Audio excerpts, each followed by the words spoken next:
PEGI 18.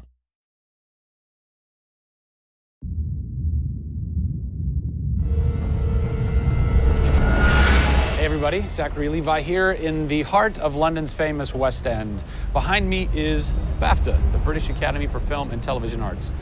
Why are we here? Excellent question. For starters, Tomb Raider, the series, has garnered a lot of love and accolade from BAFTA over the years. Some of the key players on Crystal's dev team are BAFTA LA members. And to top it all off, legendary video game composer Jason Graves is a BAFTA winner. We're going to catch up with him in just a bit, but first, a little trip to Raleigh, North Carolina, where we go behind the scenes at Jason's recording studio. These are the final hours of Tomb Raider.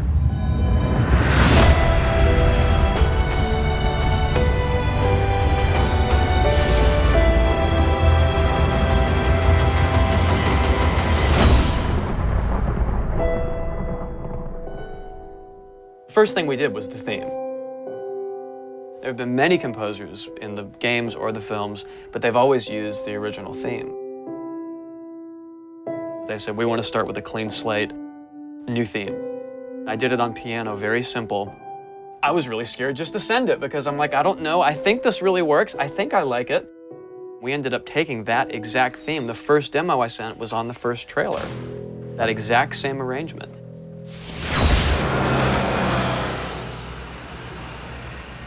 So, Jason, currently you're working on this reimagining of Tomb Raider. When you're taking on a new project, what are the things that attract you to that project? The heritage of a particular game, I think, obviously. And don't even get me started on Tomb Raider. I literally almost drove off the road. I was on the phone with the audio director. Like, oh, stoplight! And I had to pull over a little bit to not hit the car behind me. What I loved about Tomb Raider, what really drew me to the project was they had no pre-existing conditions. Because they wanted to get out of what it used to be. They wanted something new. They wanted something fresh. Jason's done hundreds of games at this point. He was an easy choice for us to go with on paper because he has such great experience. I listened through a lot of different material from a lot of different composers. I was really taken by how well he did the intimate stuff.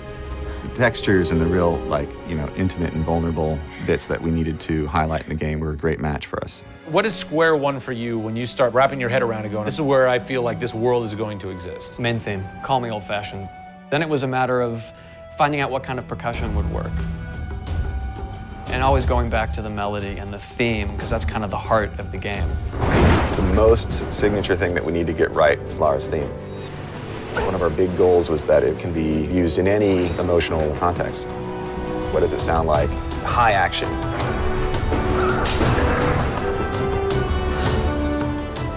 What does it sound like when she's in pain? For music, the gameplay and the concept art, especially with the scavengers and kind of the shanty town, corrugated metal, how everything's kind of this amalgam of different stuff that they found on the island. I was like, that's what I want the music to sound like.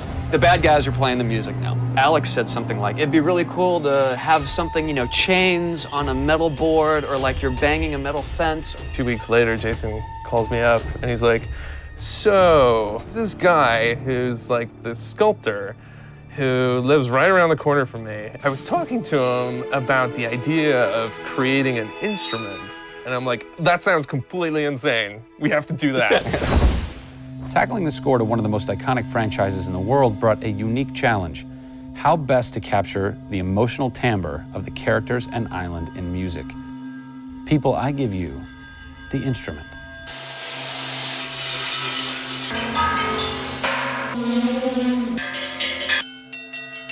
The instrument.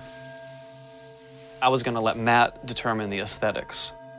I was really only concerned about the sounds that the sculpture was gonna make.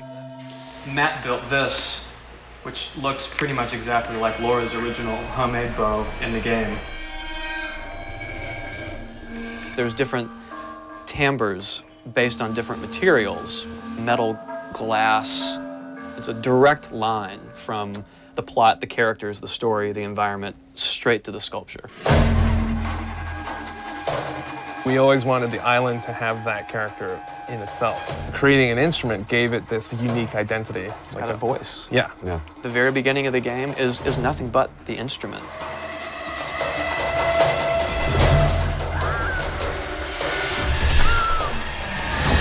Who do you look at in video games or in film that you go, what they've done has shaped who I am and what I do for a living? They're all dead, unfortunately. What? Yeah, I know. It's classical composers.